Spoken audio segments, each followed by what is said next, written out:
I hope you can see the presentation. Again, thank you and hello everyone. My name is Antonio Tirri and I'm part of the Leita team.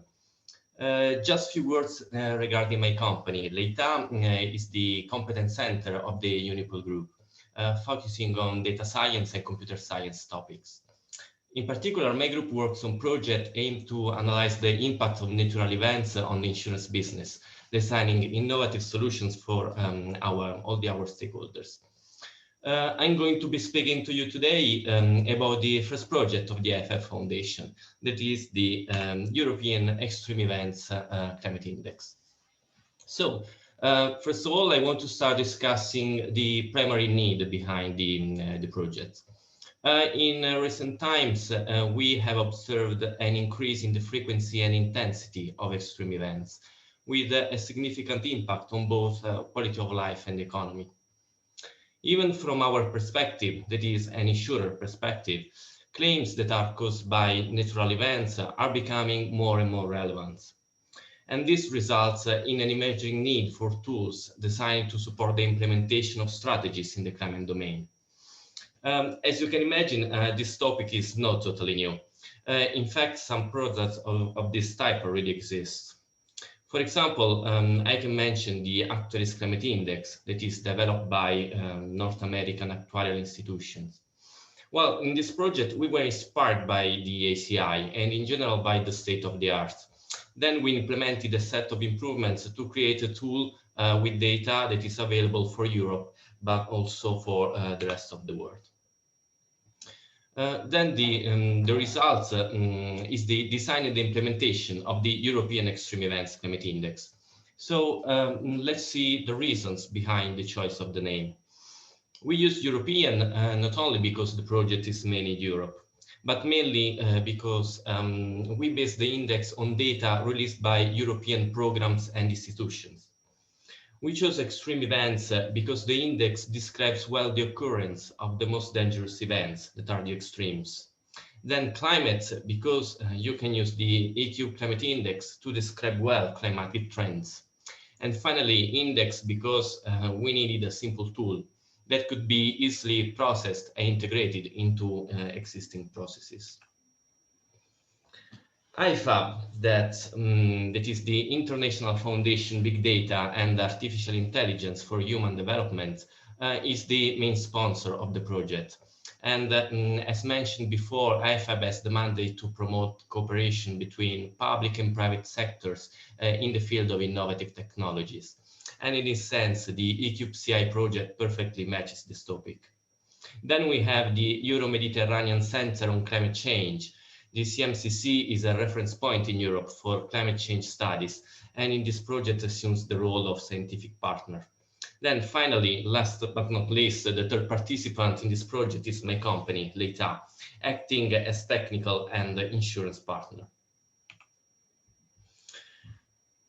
In this slide, I reported 4 key concepts related to the E³CI. The first one regards the input data. We calculate the index using the 5th generation of reanalysis data that are released by the ECMWF as part of Copernicus Climate Change Services. The strength of this choice is that the data is available at global level with a delay of only 5 days. Another important thing to say is that the index has multiple components, and it can be considered as an ensemble of indices. At the moment, we have 5 main components, each of which describes a specific atmospheric condition. We have precipitations, we have extreme temperatures, we have drought and intense wind. It is also possible to calculate a summary index using a combination of components, and at this time we are using the average between components. We will release the index with monthly updates. And each value of the index describes the anomaly of the current month with respect to the reference value in the baseline. And regarding the spatial aggregation, at the moment, the E³CI is published by country, but there is the possibility to perform different kinds of spatial aggregation. And in this sense, the only limit is the spatial resolution of the input data, that is very high. This slide shows a high-level view on how a component is calculated. We will explain all the details during the CMCC presentation that focus on technical details and scientific details of the index. But basically, we have a reference period of 30 years that we named the baseline. And then we have the observation months. They have in common the computation of what we call the characteristic variable for the component. The characteristic variable is specific for each component, and it describes the extreme events. In the baseline, we also do the computation of the mean and the standard deviation over the months of the calendar year in order to derive the reference values. So at the end of this process, we will have 12 values for mean and 12 values for the standard deviation. Then the next step is the standardization. In this phase, we standardize the characteristic variables of the observed month using mean and standard deviation of the corresponding reference months in the baseline. Then the final step is the aggregation phase, when we aggregate all the components into one general index. And as I mentioned before, in this case, in this first phase, we are using the average between components. The E³ climate index can be used in different types of use cases, and here I reported a short list of examples. Each use case can exploit either the general index or a combination of the different components. A first use case regards the insurance business, and is the improvement of budgeting and risk management activities. For example, the index is useful to forecast the impact of future claims that are caused by extreme natural events.